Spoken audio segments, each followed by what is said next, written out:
বিশ্বকাপের আগে নিজেদের প্রস্তুতিকে আরও ঝালিয়ে দিতে হন্ডুরাসের বিপক্ষে মাঠে নেমেছিল আর্জেন্টিনা।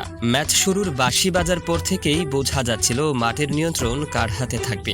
বলের দখল, পাসিং আর আক্রমণের ধার সব কিছুতেই প্রতিপক্ষের চেয়ে কয়েক ধাপ এগিয়েছিল আলবিসেলেস্তারা। ম্যাচের শুরু থেকেই আর্জেন্টিনা একের পর এক আক্রমণ গড়ে তুলতে থাকে। হন্ডুরাসের খেলোয়াড়রা বেশিরভাগ সময় নিজেদের রক্ষণ সামলাতে ব্যস্ত ছিল।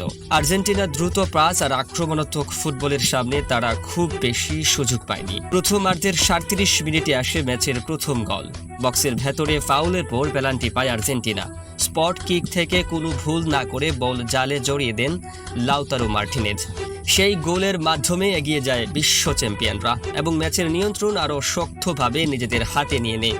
গোলের পরও আক্রমণের গতি কমায়নি আর্জেন্টিনা, বরং আরও আত্মবিশ্বাস নিয়ে প্রতিপক্ষের রক্ষণভাগে চাপ সৃষ্টি করতে থাকে। প্রথমার্ধ শেষ হওয়ার আগেই ব্যবধান বাড়ানোর কয়েকটি সুযোগ তৈরি হয়েছিল, তবে সেগুলো থেকে গোল আসেনি। দ্বিতীয়ার্ধে মাঠে নেমেও একই ছন্দ ধরে রাখে স্কলনির শিষ্যরা। ৫৪ মিনিটে আসে ম্যাচের দ্বিতীয় গোল।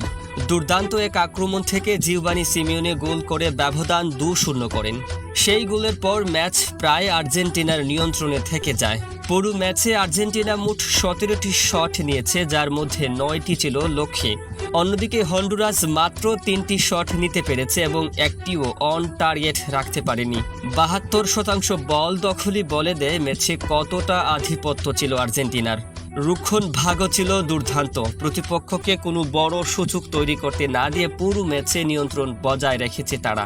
মিডফিল্ডে ছিল দারুণ সমন্বয়, আর আক্রমণ ভাগও বারংবার হন্ডুরাসের রক্ষণকে পরীক্ষায় ফেলেছে।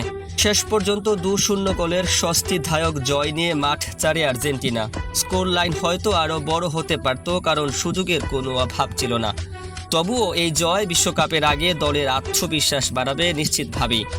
সব মিলে এটি শুধু একটি জয় নয়, বরং বিশ্বকাপের মঞ্চে নামার আগে নিজেদের শক্তির একটি স্পষ্ট বার্তা। আর্জেন্টিনা দেখিয়ে দিল তারা এখনও সেই দল যারা ম্যাচের শুরু থেকে শেষ পর্যন্ত প্রতিপক্ষকে নিজেদের ছন্দে খেলতে বাধ্য করতে পারে।